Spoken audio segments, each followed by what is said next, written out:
প্রথমেই প্রশ্ন করছেন একজন ভাই। আমার নাম যোগানন্দ। এই অনুষ্ঠানে থাকতে পেরে আমি ধন্যবাদ জানাই সর্বশক্তিমান আল্লাহকে। আজকে স্রষ্টা আমাদের কাছে শান্তির বাণী পাঠিয়েছেন জাকির নায়েকের মাধ্যমে।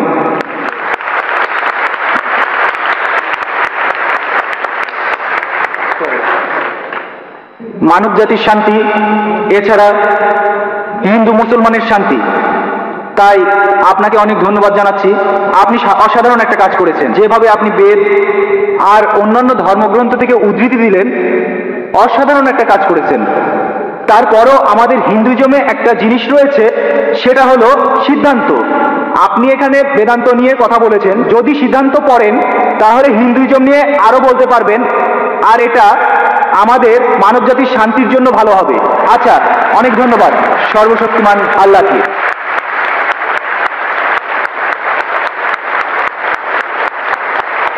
আপনার মন্তব্যের জন্য অনেক ধন্যবাদ। তিনি আমার প্রচেষ্টাকে পছন্দ করেছেন। আমি জানি আমরা অনেক বিষয় নিয়ে কথা বলতে পারি। সাধারণত আমার লেকচারের সময় থাকে 1 ঘন্টা থেকে 1 ঘন্টা 15 মিনিট, কিন্তু আজকে আমাকে লেকচারের সময় দেওয়া হয়েছিল 1.5 ঘন্টা, কিন্তু আমি কথা বলেছি 1 ঘন্টা 40 মিনিট। আমি জানি আমরা যা কিছু করছি, আমাদের এই কাজগুলো মহাসাগরে 1 বিন্দু পানির সমান। বিস্তারিত জানার জন্য আমার ভিডিও ক্যাসেট দেখতে পারেন, concept of god in major religions. এছাড়াও দেখতে পারেন মুহাম্মদ সাল্লাল্লাহু আলাইহি সাল্লাম ইন মেজর রিলিজিয়ান্স স্ক্রিপচার্স। এইসব বিষয় আর হিন্দুইজমের উপর আমি বেশ কিছু বইও লিখেছি। ইনশাআল্লাহ এই বইগুলো পড়লে আপনারা হিন্দুইজম আর ইসলাম ধর্মের সাদৃশ্য সম্পর্কে অনেক কিছু জানতে পারবেন। আশা করি উত্তরটা পেয়েছেন। ওখানে একজন অমুসলিম ভাইকে দেখা যাচ্ছে। হ্যাঁ ভাই, আপনার নাম আর পেশাটা দয়া করে বলবেন।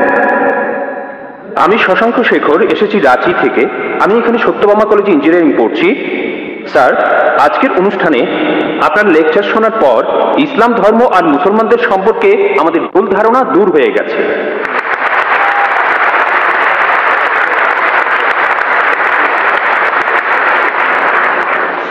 স্যার, আমি জম্মু আর কাশ্মীরে গিয়েছি, সেখানকার ভীতিকর অবস্থা দেখেছি। মানুষ সেখানে কষ্টে আছে মুসলমানদের সেই তথাকথিত জিহাদের কারণে।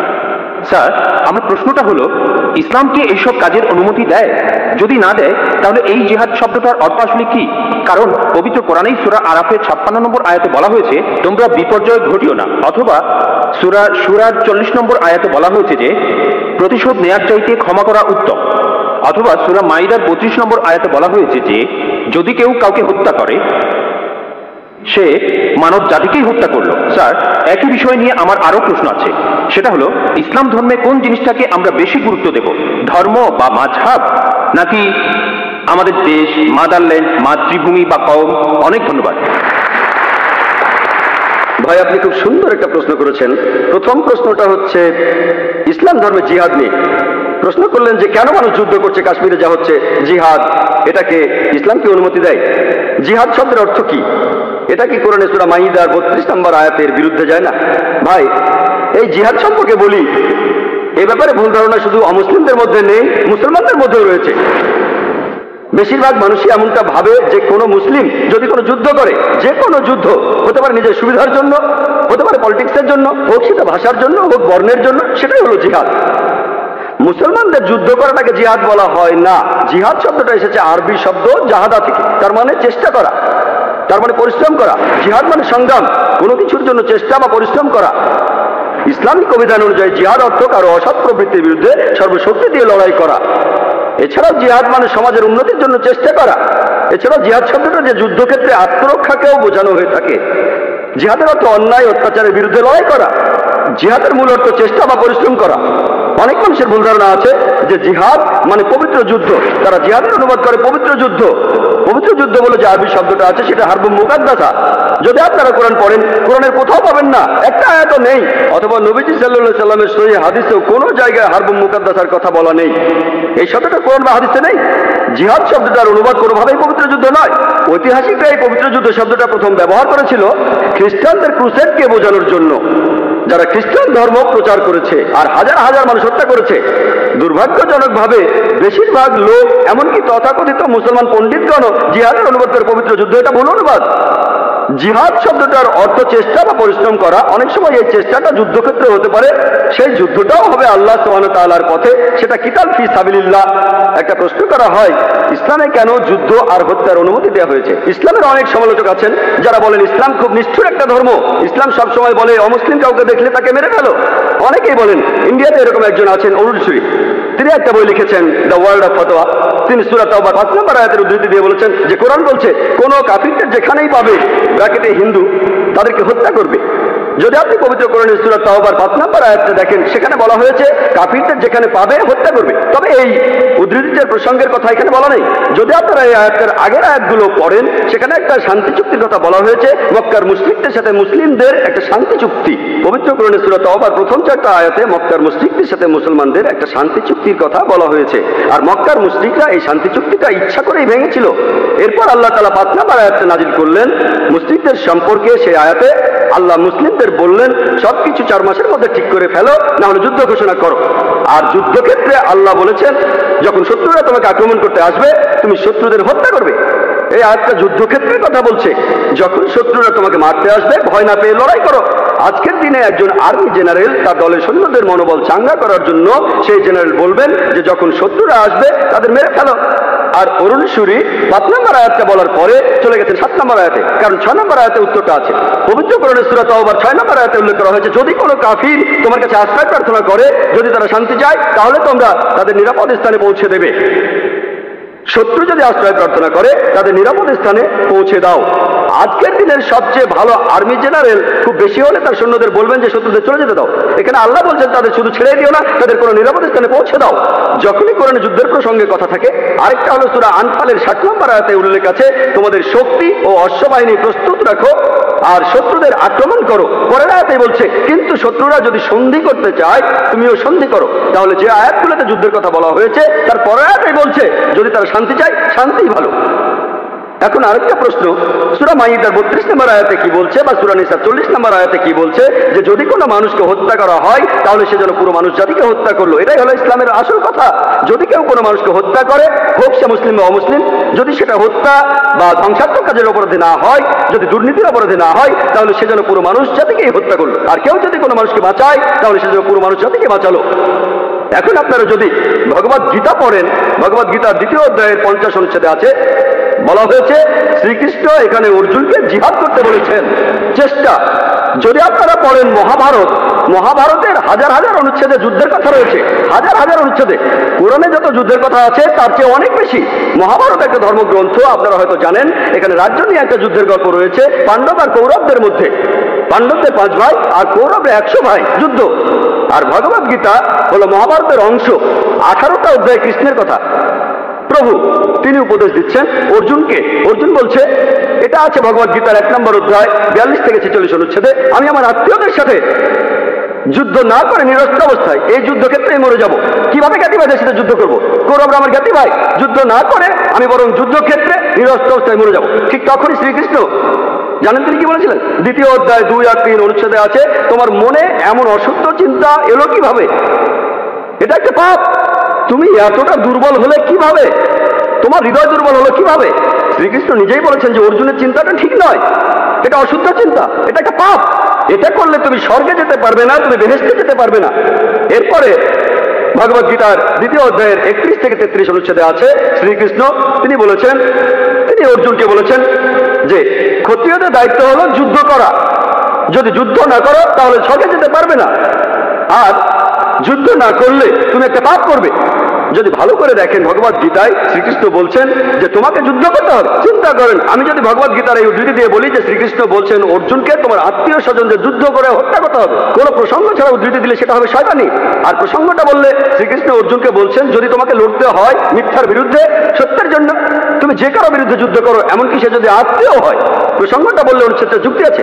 যখন ন্যায় বিচারের জন্য যুদ্ধ করছেন, যদি সেটা আত্মীয় স্বজনের বিরুদ্ধে যায় তাতে কোনো সমস্যা নেই। ভগবদ গীতার মহাভারতে এই কথাই বলা হয়েছে, সত্যের পক্ষে আর মিথ্যার বিরুদ্ধে যুদ্ধ।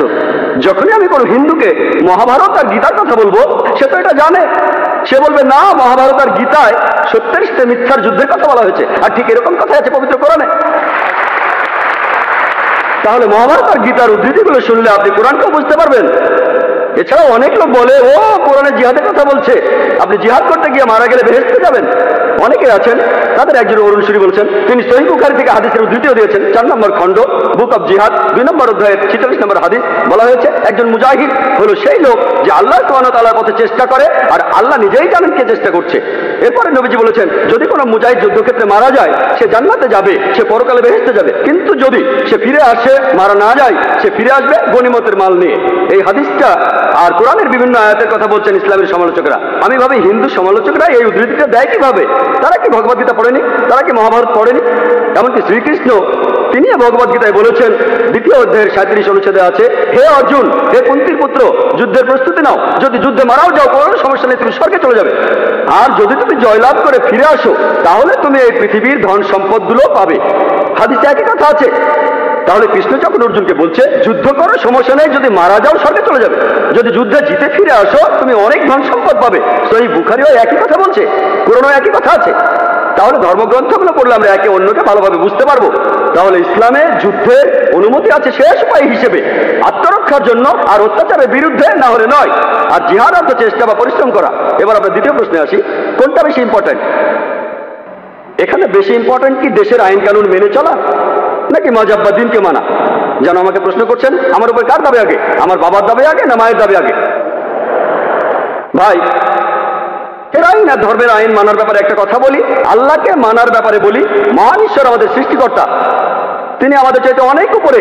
ঈশ্বরের আইন মেনে চলাটা আমাদের কাছে সবচেয়ে ইম্পর্টেন্ট, অন্য যে কোনো আইনের চাইতে। সে আইনটা যেই লিখুক না কেন, যেই লিখুক না কেন। তবে আমি একজন ইন্ডিয়ান, আমি জানি যে ইন্ডিয়ার সংবিধানে এমন কোনো আইন নেই যেটা ইন্ডিয়ার কোনো মুসলমানকে তার ধর্ম পালন করতে বাধা দেয়। কোনো বাধা নেই। সত্যি বলতে ইন্ডিয়া এমন একটি দেশ যার সংবিধানে লেখা আছে যে ইন্ডিয়ার নাগরিক, তাদের জন্য এটা জন্মগত অধিকার যে তারা তাদের ধর্ম পালন করতে পারবে। আমিও সে কাজই করছি। ইন্ডিয়ায় এমন একটা আইনও নেই যেটা আমাকে আমার ফরজ পালনে বাধা দেয় আর আমাকে দিয়ে হারাম কাজ করাতে বাধ্য করে। এমন কোনো আইন নেই। আমি 5 ওয়াক্ত নামাজ পড়তে চাইলে পড়বো, না পড়তে চাইলে পড়বো না। ইন্ডিয়ার সংবিধানে এমন একটা আইনও নেই যেটা আমাকে ভালো মুসলিম হতে বাধা দেয়। আমি এখানে আমার কথা বলতে পারি, আমি একজন ভালো মুসলিম আলহামদুলিল্লাহ, আর একজন ভালো ইন্ডিয়ানও। আর সংজ্ঞা অনুযায়ী, ভৌগোলিক সংজ্ঞা অনুযায়ী একজন ইন্ডিয়ানকে ভৌগোলিকভাবে বলা হয় হিন্দু। হিন্দু যদি হয় ভৌগোলিক সংজ্ঞা, আমি ইন্ডিয়ার একজন হিন্দু এবং ইসলাম ধর্ম পালন করি।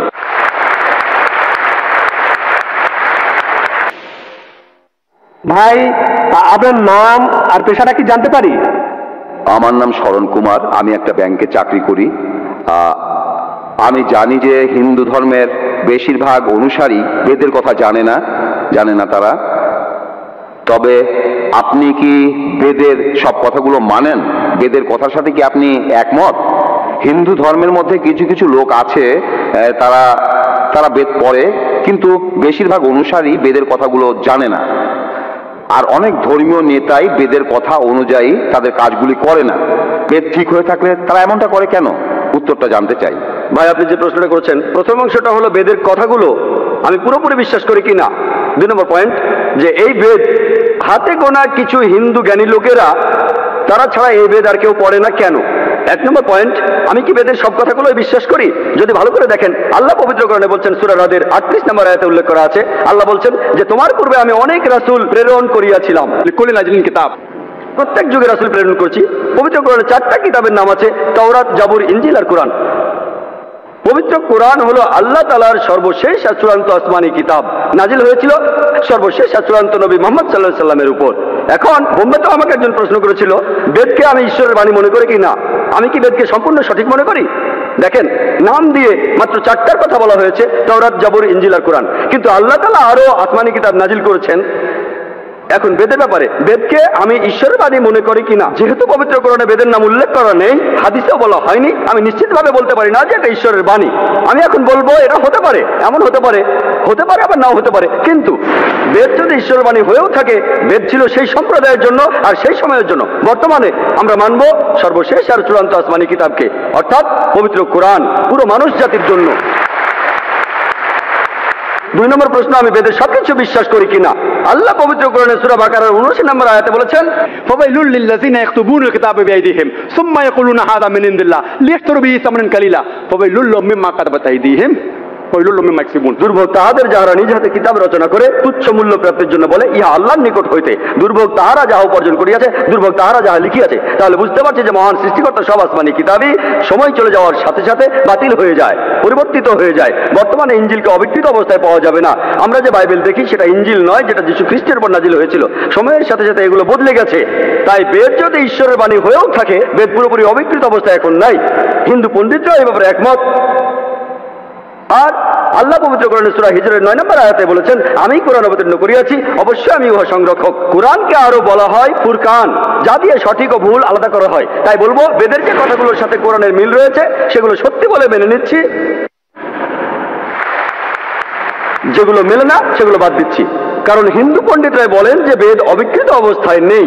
আমি কি করছি, কোরআনের সাথে বেদের যে কথাগুলো মিলছে সেগুলো মেনে নিচ্ছি, এটা ঈশ্বরের বাণী হতে পারে। কিন্তু আমি বেদের সব কথাই মেনে নিচ্ছি না। বেদে অনেক অবৈজ্ঞানিক কথা রয়েছে, এটার উপরেও লেকচার দিতে পারি, কিন্তু সে ব্যাপারে এখানে বলতে চাই না। বেদের অনেকগুলো বৈজ্ঞানিক ভুল নিয়ে কথা বলতে পারি। তাই আমি বলছি যে কোরআন হলো ফুরকান, আর এটাতে এই পরীক্ষা করে দেখব, যদি এর সাথে মিলে যায় তাহলে এই কথা মানব যে এই অংশটা একেবারে সঠিক। আশা করি উত্তরটা পেয়েছেন।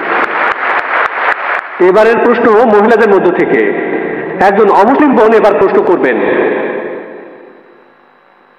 সবাইকে শুভ সন্ধ্যা। আমার নাম আরতি, আমি ইঞ্জিনিয়ারিং এর স্টুডেন্ট।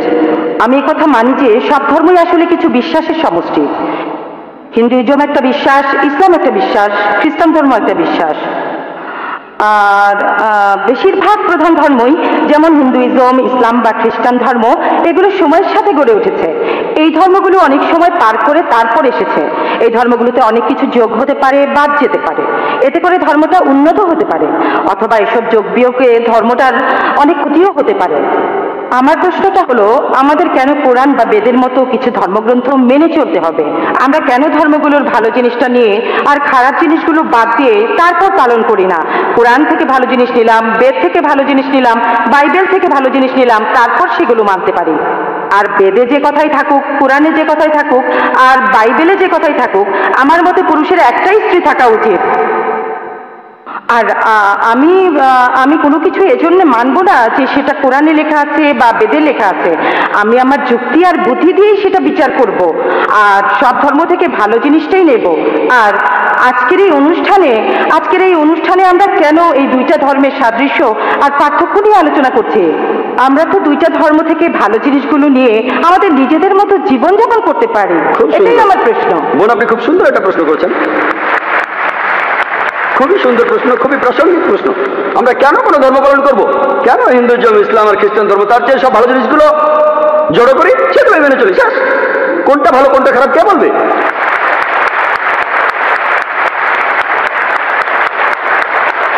যেমন ধরুন, আমেরিকাতে স্কার্ট পরা আর শর্টস পরা খুবই কমন। পশ্চিমাদের এটা ভদ্রতা, তাদের জন্য স্কার্ট আর শর্টস পরা ভদ্রতা। যদি চেন্নাইতে এমন করেন, যদি এখানে স্কার্ট শর্টস পরা কোনো মেয়েকে আপনি দেখেন, তখন বলবেন এটা অভদ্রতা। আপনিও বলবেন বোন, আপনিও বলবেন অভদ্রতা। তাহলে আমেরিকায় যেটা ভদ্রতা, এখানে সেটা অভদ্রতা। কয়েক বছর আগে আমি আমেরিকায় গিয়েছিলাম, সেখানে একজন বলল তোমাদের ইন্ডিয়ান মহিলারা খুবই অভদ্র। আমি অবাক হয়ে বললাম, কেন ইন্ডিয়ান মহিলারা অভদ্র কেন? কারণ তারা যখন শাড়ি পরে তাদের পেট দেখা যায়। তার মানে আমেরিকায় সে দেশের নিয়মে কোনো মহিলা তার পেট দেখালে সে অভদ্র। তাহলে কে ঠিক করবে?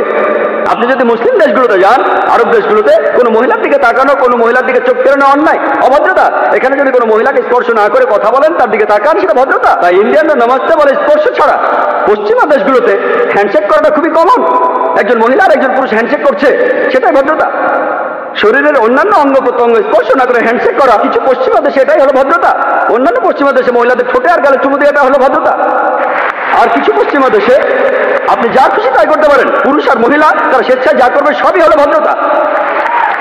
কে ঠিক করবে? ঠিক করবে কে? কে ঠিক করবে? আমেরিকায় অনেকগুলো নুট বিচ রয়েছে। টাইমস অফ ইন্ডিয়া 2 মাস আগে পড়লাম, সমুদ্র ভ্রমণ, নুট ক্রুজ জাহাজে যারা থাকবে সবাই উলঙ্গ থাকবে, তাদের জন্য এটা ভদ্রতা? কে ঠিক করবে? সবচেয়ে ভালো যিনি বলতে পারেন তিনি সৃষ্টিকর্তা। আমি প্রশ্ন করছি কোনটা ভালো কোনটা খারাপ কে ঠিক করবে? কে ঠিক করবে? আপনি বললেন সেরা নিয়মগুলোই বাঁচা হবে, আর আমিও আপনার সঙ্গে একমত। আমি আপনার সঙ্গে একমত, সবগুলো ধর্মের ভালো জিনিসগুলো বেছে নেন। আমি সেটাই করেছি, আমি সব ভালো জিনিসগুলো বেছে নিয়েছি বেদের মধ্যে থেকে। কিন্তু কিন্তু ভালো জিনিসটা আপনাদের জন্য ভালো নয়, এটাই সমস্যা। এই আলোচনাটা আমি করব। আমি চ্যালেঞ্জ করছি সব মানুষকে, ইসলাম ধর্মের মাত্র একটা মূলনীতি খুঁজে বের করুন যেটা আমাদের মানবতার বিরুদ্ধে কথা বলছে। একটা।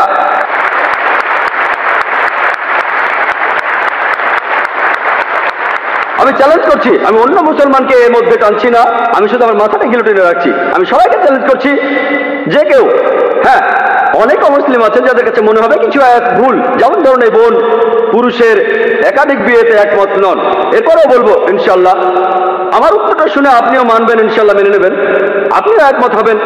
যেমন ধরুন আপনি প্রশ্ন করলেন 2 আর 2 যোগ করলে কত হয়, আমি উত্তরটা জানি বলে দিলাম, তারপর আপনি উত্তর শুনে মেনে নেবেন। আমরা এখানে যেটা করব, যেসব ব্যাপারে আপনারা একমত নন আপনারা মাইকের সামনে এসে প্রশ্ন করবেন, আমি আসলে একজন ছাত্র হিসেবে যথাসাধ্য চেষ্টা করবো, আল্লাহ চাইলে উত্তরটা দিতে পারবো। এখন বেদ যে বলছে আপনি একাধিক বিয়ে করতে পারেন, খ্রিস্টানদের বাইবেল বলছে, কোরআনও বলছে, এখন আপনি এইসবের কোনোটাই মানতে চান না, সমস্যা নেই, আসলে আমরা যুক্তির কথা বলি, আমরা যুক্তি দিয়ে দেখি। বল, আপনি কি জানেন প্রাকৃতিকভাবে ছেলেরা আর মেয়েরা সমান অনুপাতে জন্মায়? প্রাকৃতিকভাবে ছেলেরা আর মেয়েরা সমান অনুপাতে জন্ম নেয়, কিন্তু কোনো ডাক্তারের কাছে যান, শিশুদের উপর ডাক্তার, তিনি বলবেন যে মেয়ে শিশুরা বিভিন্ন জীবনের বিরুদ্ধে ছেলে শিশুর চেয়ে ভালোভাবে লড়াই করতে পারে। তাহলে শিশু বয়সে দেখা যায় মেয়ে শিশু যত মারা যায় তার চেয়ে ছেলে শিশু অনেক বেশি মারা যায়।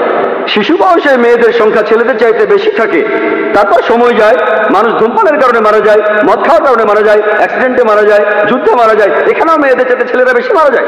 তাই আজকের দিনে পৃথিবীতে পুরুষের চাইতে মহিলার সংখ্যা অনেক বেশি।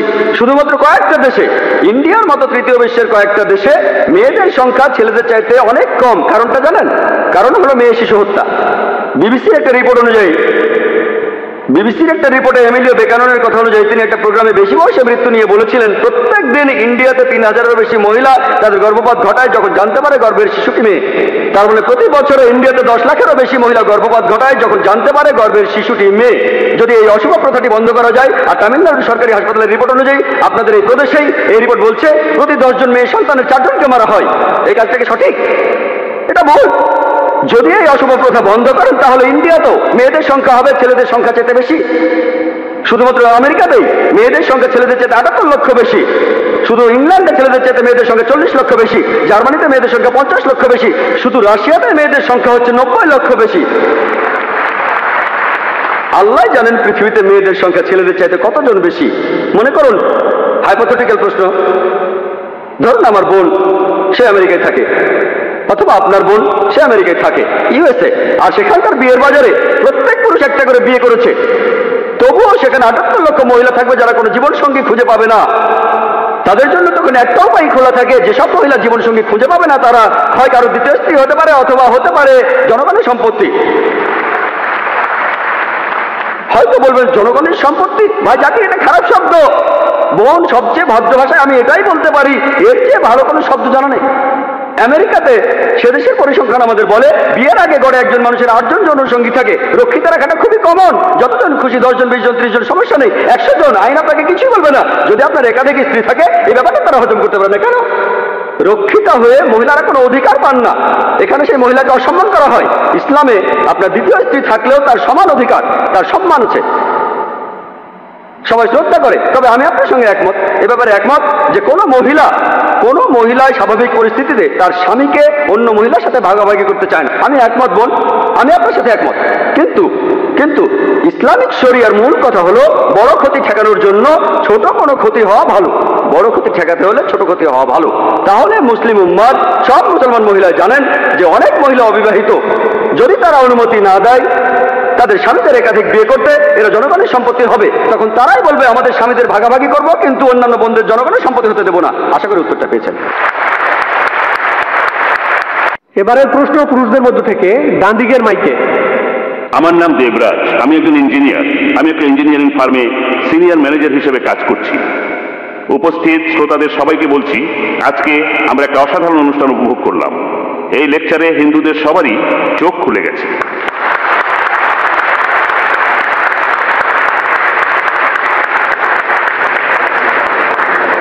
আর আমি সত্যি মুগ্ধ হয়েছি, অবাক হয়েছি যেভাবে ডক্টর জাকির নায়েক বেদ আর উপনিষদ থেকে বিভিন্ন উদ্ধৃতি দিলেন।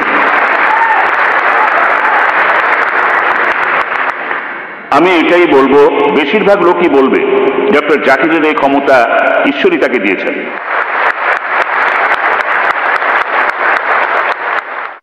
আজকে একটা ব্যাপার খেয়াল করলাম, ইসলাম ধর্মে স্পষ্ট করে বলা আছে মানুষের আসলে কি করা উচিত। হিন্দুইজমে এটা পরিষ্কার না, কথাগুলো আছে কিন্তু পরিষ্কার না। অনেকের মধ্যেই ভুল ধারণাগুলো আছে, অনেক ধরনের ধারণা, মতবাদ, বিশ্বাস সেখানে আছে, কথাগুলো কিন্তু আছে, একটু অন্যভাবে বলা আছে। আমি আপনাদের কাছে অনুরোধ করব যে হিন্দু পণ্ডিতদের আমন্ত্রণ করেন আর তারপর একটা বিতর্কের আয়োজন করেন, যাতে করে সবাই সত্যটা জানতে পারে।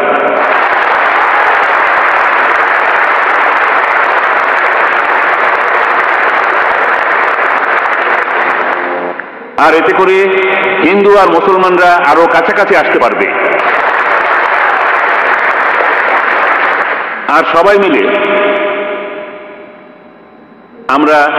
আমরা সবাই মিলে দেশের উন্নতি, দেশের একতা আর শান্তির জন্য কাজ করতে পারি একসাথে। ধন্যবাদ ভাই, আপনি খুব ভালো পরামর্শ দিয়েছেন, আপনাকে অনেক ধন্যবাদ। আমি আপনার সাথে একমত যে এই আলোচনায় অনেক হিন্দুর চোখ খুলবে, এমনকি মুসলমানদেরও চোখ খুলবে। এই আলোচনাতে মুসলমানদেরও চোখ খুলবে, আমি শিওর। আপনারা কি বলেন? আর ভাই খুব ভালো পরামর্শ দিলেন যে হিন্দু ধর্মের পণ্ডিতদের ডেকে আমরা বিতর্ক করতে পারি। আমি বলবো মত বিনিময়। এই কথাটা পবিত্র কোরআনেও আছে। লেকচারের শুরুতে বলেছিলাম সূরা আল ইমরানের 64 নম্বর আয়াতে বলা হয়েছে, তাআলাউ ইলা কালিমাতিন সাওয়াইন বাইনা বাইনাকুম। এসো সেই কথা যাহা তোমাদের এবং আমাদের মধ্যে এক। আমি সেই কাজটাই করছি। আমি ইন্ডিয়ার বিভিন্ন প্রান্তে যাচ্ছি, পৃথিবীর বিভিন্ন প্রান্তে যাচ্ছি, মত বিনিময় করছি বিভিন্ন ধর্মের পণ্ডিত, খ্রিস্টান ধর্ম, হিন্দুইজম। আমি শুধু একজন ছাত্র, আমি কোনো পণ্ডিত নই, সামান্য একজন ছাত্র বিভিন্ন ধর্মের উপর। আমি কেরালা আর বোম্বেতে হিন্দু পুরোহিতদের সাথে মত বিনিময় করেছি।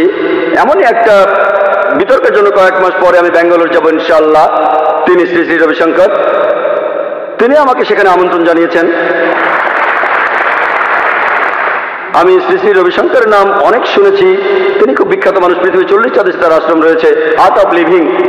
আর এই মাদ্রাজে আপনারা যদি কেউ আয়োজন করতে পারেন, মাদ্রাজের কোনো হিন্দু পুরোহিত থাকলে আমি তার সঙ্গে কথা আনন্দিত হব, মত বিনিময় করব। এর আগের বার মাদ্রাজে আমি কাশীর শঙ্করাচার্যের সঙ্গে কথা বলেছিলাম। গতবার যখন এসেছিলাম কয়েক মাস আগে, আমরা সেখানে কথা বলেছিলাম বাবরি মসজিদের উপর বিভিন্ন বিষয় নিয়ে। আমি সেখানে কিছু উত্তর দিয়েছিলাম তার প্রশ্নের। এখানে কোনো সমস্যা নেই, আমিও পছন্দ করি সেটা। আমরা এখানে এসেছি সাদৃশ্যগুলো দেখতে। আপনারা যদি কেউ আয়োজন করতে পারেন, মুসলিম বা অমুসলিম ভাই যে হোক না কেন, আপনারা আয়োজন করুন যাতে আমরা মত বিনিময় করতে পারি। তবে এমন কাউকে আনুন যিনি জ্ঞানী, মানে যিনি ধর্মগ্রন্থ সম্পর্কে জানেন, যেমন শঙ্করাচার্য প্রধান পুরোহিত, যাতে করে আমরা আমাদের মিলগুলো দেখতে পারি আর সবাই মিলে এই জাতিটাকে গড়ে তুলতে পারি।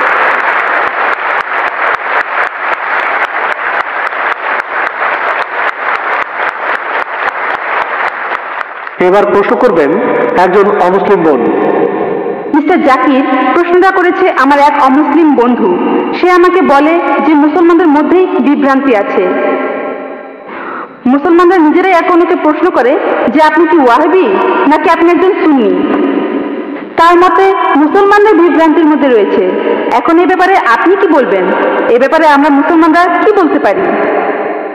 বোন, আপনি বললেন যে এক অমুসলিম বোন প্রশ্ন করেছেন যে মুসলমানদের নিজেদের মধ্যে বিভ্রান্তি আছে যে আপনি কি ওয়াহাবি নাকি হান্নাফি, শাফি নাকি মালিকি। তাহলে মুসলমানরা বিভ্রান্তির মধ্যে আছে, এর উত্তরটা কি? আমি অমুসলিম এই বোনের সাথে একমত। দুর্ভাগ্যজনকভাবে মুসলমানরা এখন অনেক ভাগে বিভক্ত। তবে আমি যখন হিন্দুদের বেদ পড়তে বলছি তখন মুসলমানদেরও কোরআন পড়তে বলছি।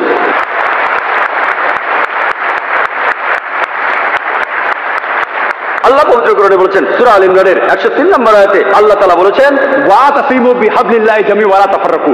আল্লাহর রজ্জু শক্ত করে ধরো আর বিচ্ছিন্ন হও না। আমরা আল্লাহর রশি ধরবো, আর সেই রশি হলো পবিত্র কোরআন আর সহিহ হাদিস। আল্লাহ কোরআনে বলছেন সূরা আল আনামের 159 নম্বর আয়াতে উল্লেখ আছে, যারা দিন সম্বন্ধে নানা মতে সৃষ্টি করেছে, হে রাসূল তাদের দায়িত্ব তোমার নয়। ইসলাম ধর্মে বিভিন্ন দল আর মত তৈরি করা এটা নিষিদ্ধ, এটা হারাম। কিন্তু যদি মুসলমানদের বলি আপনি কি, কেউ বলে আমি হানাফি, কেউ বলে শাফি, কেউ বলে হামলি, কেউ বলে ওয়াহাবি। নবীজি কি ছিলেন? তিনি কি হানাফি, তিনি কি শাফি, তিনি কি হামলি, তিনি কি মালিকি, তিনি কি ছিলেন? তিনি মুসলিম ছিলেন। পবিত্র কোরআনে সূরা আল ইমরানের 52 নম্বর আয়াতে উল্লেখ করা আছে ঈসা আলাইহিস সালাম, যীশু খ্রিস্ট তিনি মুসলমান ছিলেন। পবিত্র কোরআনে সূরা আল ইমরানের 67 নম্বর আয়াতে উল্লেখ আছে যে ইব্রাহিম আলাইহিস সালাম তিনিও মুসলিম ছিলেন। পবিত্র কোরআনে সূরা ফুসিলাতে 33 নম্বর আয়াতে উল্লেখ করা আছে, ومن أحسن قولا ممن دعا إلى الله وعمل صالحا وقال إنني من المسلمين। সেই ব্যক্তির চেয়ে কে উত্তম যে মানুষকে আহ্বান করে আল্লাহর পথে, সৎকর্ম করে আর বলে আমি মুসলমান। আমাদের নবী মুহাম্মদ সাল্লাল্লাহু আলাইহি ওয়াসাল্লাম মুসলমান ছিলেন, আল্লাহই বলেছেন আমরা হব মুসলমান। মুসলমানের চেয়ে ভালো কোনো বিশেষণ নেই। আর চারজন বিখ্যাত ইমামের সবাই, ইমাম আবু হানিফা, ইমাম শাফি, ইমাম আহমদ ইবনে হাম্বল, ইমাম মালিক, আল্লাহ সবাইকে শান্তিতে রাখুন, তারা বিখ্যাত পণ্ডিত। আমি তাদের সবাইকে শ্রদ্ধা করি, পছন্দ করি, তারা বিখ্যাত পণ্ডিত। আর এই পণ্ডিতদের সবাই বলেছেন, এই চারজন ইমাম বলেছেন, যদি আমার কোনো ফতোয়া আল্লাহ রাসূলের বিরুদ্ধে যায় তাহলে তোমরা আমার ফতোয়াকে ছুঁড়ে ফেলে দাও।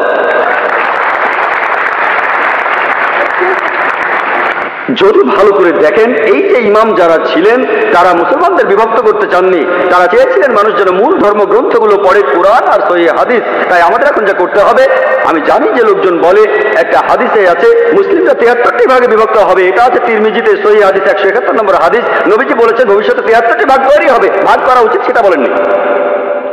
নবীজি জানতেন যে আল্লাহ এই কাজটাকে নিষিদ্ধ করেছেন, তাহলে যেটা করতে পারেন আল্লাহ আর রাসূলকে মানেন আর নিজেদের আপনারা যে নামে ডাকতে পারেন সেটা হলো মুসলমান। যে কোনো পণ্ডিত, পৃথিবীর যে কোনো পণ্ডিত, ধরলাম তিনি পৃথিবীর সবচেয়ে বড় পণ্ডিত, তার কাছে প্রমাণ দেখতে চান, আপনার প্রমাণটা দেখান। যদি সত্যি বলে থাকেন, আপনি নির্দোষ হলে তার প্রমাণ দেখান। তাহলে যদি কোনো পণ্ডিতের সাথে মতভেদ হয়, তার কাছে প্রমাণ দেখতে চান, প্রমাণটা নিয়ে পরীক্ষা করুন। এজন্য আমি রেফারেন্স দেই, আমি যা বলি জাকির যা বলে ইসলামে তার কোনো মূল্য নেই, জিরো, শূন্য। সেজন্যই বলি জাকির বলেনি, আল্লাহ বলেছেন কুল হুয়াল্লাহু আহাদ, বলো তিনি আল্লাহ এক অদ্বিতীয়। আমি জাকির বললে ইসলামে এটা মূল্যহীন, শূন্য। আল্লাহ যা কিছু বলেছেন সেটা মানতে হবে, নবীজি বললে সেটাও মানতে হবে। সেজন্য বল মুসলিমদের বিভক্ত হওয়া উচিত না, আমাদের শুধু মুসলিমই বলা উচিত, আর কোরআন আর সহিহ হাদিস আমরা মেনে চলবো। যারা বিভিন্ন মতের সৃষ্টি করে তারা ইসলামের বিরুদ্ধে। হ্যাঁ ভাই, প্রশ্নটা করুন। ডক্টর মহাদেব, আমি প্রাইভেট প্র্যাকটিস করি। গত পরশুদিন আমি আব্দুর রহিম গ্রিনের লেকচার শুনতে গিয়েছিলাম। তাকে একটা প্রশ্ন করেছিল একজন মেডিকেল স্টুডেন্ট। তার প্রশ্নটা ছিল বেহেশত নিয়ে, যারা ইসলাম মানে তারা বেহেশতে যাবে আর বাকি সবাই যাবে প্রযোগে। এটা কি বিস্তারিত বলবেন? ধন্যবাদ। ভাই আপনি প্রশ্ন করলেন যারা ইসলাম মানে তারা বেহেশতে যাবে আর যারা ইসলাম মানে না তারা দোজখে যাবে, তার মানে কি মুসলমানরা সবাই বেহেশতে যাবে আর অমুসলিমরা দোজখে যাবে? ভাই কি করলে বেহেশতে যাবেন সেই কথাটা রয়েছে সূরা আসরে 1 নম্বর আয়াত থেকে 3 নম্বর আয়াতে বলা হয়েছে, ইন্নাল ইনসানা ফি খুসর ইল্লাল্লাযিনা আমানু ওয়া আমিলুস সালিহাতি ওয়া তাওয়াসাউ বিল হাক্কি ওয়া তাওয়াসাউ বিস সাবর। মহাকালের শপথ, মানুষ জাতি অবশ্যই ক্ষতিগ্রস্ত তারা বাদে যারা ঈমান আনে, যারা সৎকর্ম করে, যারা মানুষকে সত্যের উপদেশ দেয় অর্থাৎ দাওয়া, আর যারা মানুষকে ধৈর্যের উপদেশ দেয়। কোন মানুষ বেহেশতে যেতে চাইলে তার 4টা জিনিস লাগবে, ঈমান, বিশ্বাস। ইসলামের স্তম্ভগুলির মধ্যে একটা সৎ পথে কাজ, মানুষকে সত্যের উপদেশ দেয়া আর মানুষকে ধৈর্যের উপদেশ দেয়া। এই 4টা জিনিসের একটাও বাদ গেলে স্বাভাবিক পরিস্থিতিতে আপনি বেহেশতে যেতে পারবেন না। শুধু আপনার নাম আব্দুল্লাহ, মোহাম্মদ, সুলতান বা জাকির হলে আপনি বেহেশতে যেতে পারবেন না। শুধু মুখে মুসলিম দাবি করলে বেহেশতে যাবেন না। আমি আমার লেকচারেও বলেছি, পবিত্র কোরআনে সূরা আনকাবুতের 2 নম্বর আয়াতে উল্লেখ করা আছে, আমি ঈমান এনেছি কথা বললেই, আমি মুমিনের কথা বললেই তোমরা কি মনে করো তোমরা বেহেশতে যেতে পারবে? আল্লাহ তোমাদের অবশ্যই পরীক্ষা করবেন।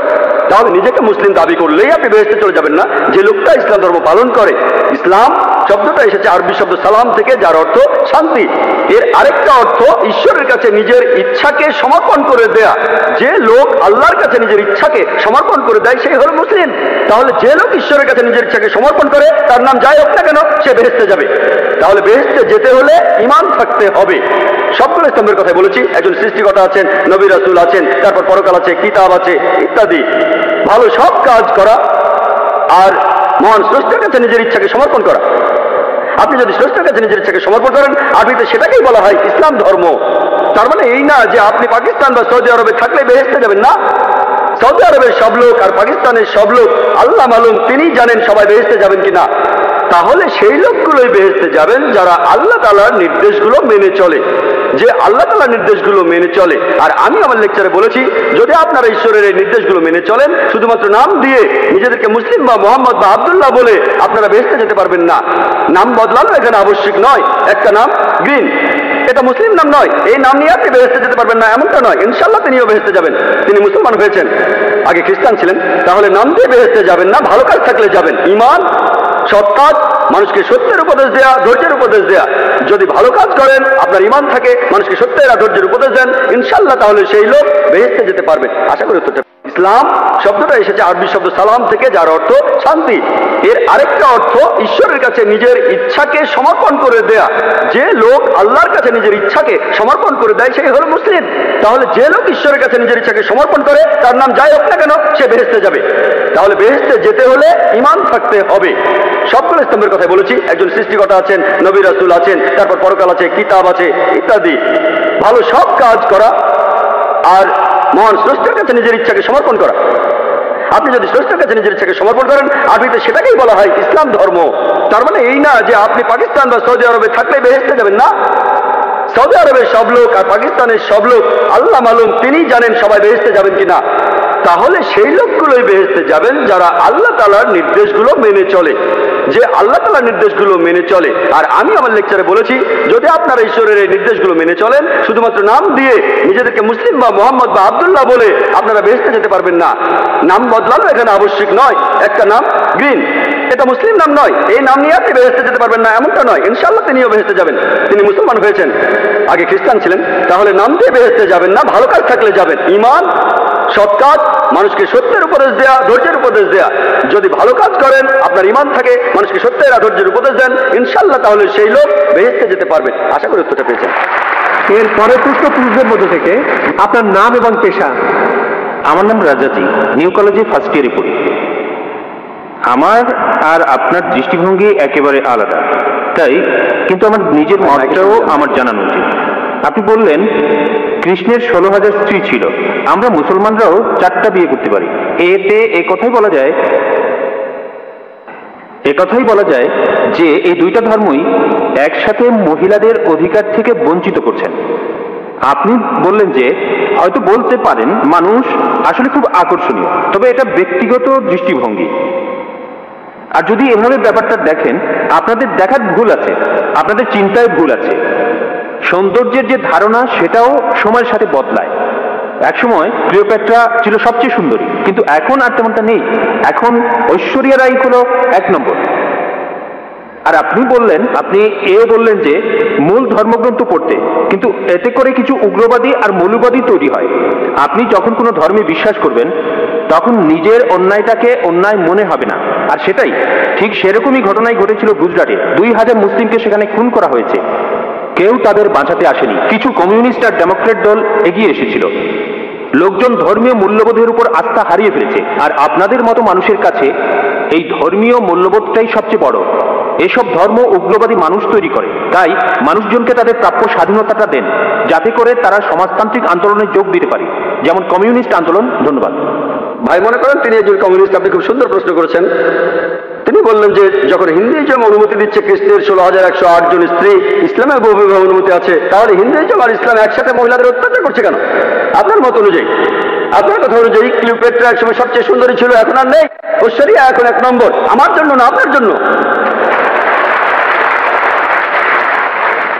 আপনার কাছে যা সুন্দর আমার কাছে নাও হতে পারে, আপনার সঙ্গে একমত। এটা দৃষ্টিভঙ্গির ব্যাপার। আমি একমত, ঐশ্বরিয়া রায় আপনার জন্য 1 নম্বর হতে পারে, আমার জন্য না। তাহলে বুঝতে পারছেন এক এক জায়গার নিয়ম হচ্ছে এক এক রকম। আমি উদাহরণ দিয়েছি, আমেরিকায় যেটা ভদ্রতা সেটা এখানে অভদ্রতা, আমেরিকায় যেটা অভদ্রতা সেটা এখানে ভদ্রতা। এটাকে ঠিক করবে? আপনার কথা মানলাম। আপনি যদি ভাবেন একাধিক স্ত্রীর অর্থ মহিলাদের অত্যাচার করা, তাহলে লক্ষ লক্ষ মহিলাদের দায়িত্ব কে নেবে? আপনি। তাদের কে দেখবে? আপনার কমিউনিস্ট আন্দোলন দেখবে? আল্লাহ মানুষ জাতির সমস্যার সমাধান দিয়েছেন এই পবিত্র কোরআনে। সেই সমাধানটা আপনি হজম করতে পারছেন না। আমি আপনাকে একটা প্রশ্ন করছি, বর্তমানে পুরুষের চাইতে মহিলা কয়েক লক্ষ জন বেশি, কে তাদের দায়িত্ব নেবে? কে? যদি প্রত্যেক মাসে তাদের সাহায্য করেন, সেই সাহায্যটাই আসলে যথেষ্ট নয়। পুরুষ আর মহিলার প্রাকৃতিক নিয়মে কিছু জৈবিক চাহিদা থাকে। আল্লাহ কোরআনে বলছেন, সূরা রুমের 21 নম্বর আয়াতে উল্লেখ আছে, আল্লাহ তোমাদের হৃদয়ে ভালোবাসা আর দয়া সৃষ্টি করেছেন। আমি একজন ডাক্তার হিসেবে বলছি, একজন মহিলা সারা জীবন কুমারী থাকতে পারে না, এটা অসম্ভব। আপনি এখন কি করবেন? এদের কি হবে? এরা পতিত হবে। আপনার কমিউনিস্ট এদের কি করতে পারবে?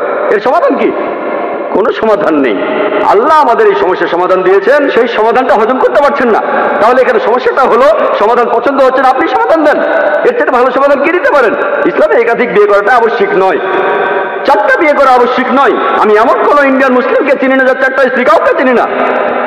অন্যান্য কিছু বিদেশি মুসলিম আছেন, আপনাকে বুঝতে হবে ভাই, এটাই হলো সমাধান। সব পুরুষ একাধিক বিয়ে করতে পারে না, সবাই করতে পারে না। তবে কিছু মানুষ স্ত্রীদের সুবিচার করতে পারে, আল্লাহ তাদের অনুমতি দিয়েছেন। তারা যদি সুবিচার করতে পারে, আপনার সমস্যা কোথায়? কোথায় মহিলাদের অত্যাচার করছি? আমরা তাদের সম্মান করছি। আপনি যে আমেরিকা তথাকথিত আধুনিক কালচারের কথা বলছেন, আর কালচারের নামে তারা কি করছে? তারা মহিলাদের অসম্মান করছে। আপনি যে নারী স্বাধীনতার কথা বলছেন, সেটা আসলে স্বাধীনতার নামে শরীরকে শোষণ করছে, সম্মানের অবমাননা করছে, আর আত্মাকে বঞ্চিত করছে। পশ্চিমার সমাজ আসলে মহিলাদের অধিকার দেওয়ার কথা বলে তাদের নামিয়ে দিচ্ছে উপপত্নীর স্তরে, রক্ষিতার স্তরে। তারা সমাজের প্রজাপতি যারা আর্ট কালচারের পর্দার পেছনে থাকে। আর্ট আর কালচারের নামে ঐশ্বরিয়া রায়, সে আবার কে? মডেলিং, তাই তো, ঠিক না? এখানে আপনাকে সঠিকভাবে চিন্তা করতে হবে। আমরা মাকে বিক্রি করতে চাই না, আমরা বোনকে বিক্রি করতে চাই না। আপনি চাইলে তা করেন। একটা অ্যাডের কথা শুনেছিলাম, আগের লেকচারে আমি বলেছিলাম BMW। এক লোক বলছিল খুব বিখ্যাত অ্যাড, BMW নাম শুনেছেন? খুব দামি গাড়ি, মার্সিডিজ বেঞ্চের সঙ্গে কম্পিটিশন করে। সেই অ্যাডে বিকিনি পরা একটা মেয়ে গাড়ির সামনে দাঁড়িয়ে আছে, এখনই চালানো শুরু করুন। মেয়েটাকে না গাড়িটাকে? আপনারা কি করছেন? কমিউনিজমের কথা বলে, মহিলাদের অধিকারের কথা বলে আপনাদের মা বোনকে বিক্রি করছেন, আপনাদের মা বোনকে বিক্রি করছেন। আমরা মুসলিমরা এটা করতে চাই না, আমরা এটা করতে চাই না।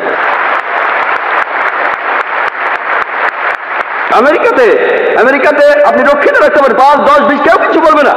আর কমিউনিজমে রক্ষিত রাখার নিয়ম আছে। একাধিক স্ত্রী থাকলে সমান অধিকার দিতে হবে, অবিচার করতে পারবেন না, সম্মান করতে হবে, সম্পদের ভাগ দিতে হবে। এটা আপনারা হজম করতে পারছেন না। কে মহিলাদের ছোট করছে? আমি না আপনি।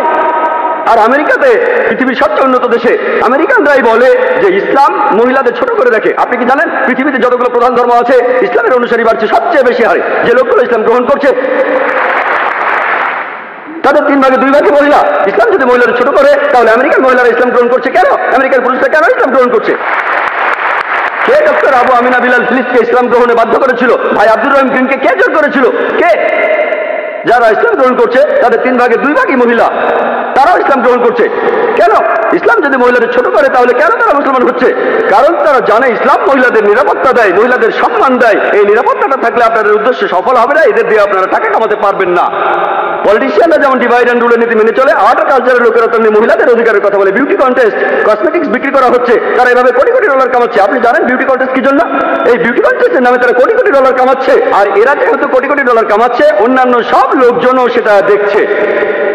তাহলে বুঝলেন ভাই, আমরা আমাদের মা বোনদের লোকজনের সামনে সাজিয়ে দেখাতে চাই না। তাদের সম্মান করি, তাদের ভালোবাসি, তাদের শ্রদ্ধা করি। আমরা মহিলাদের ছোট করি না।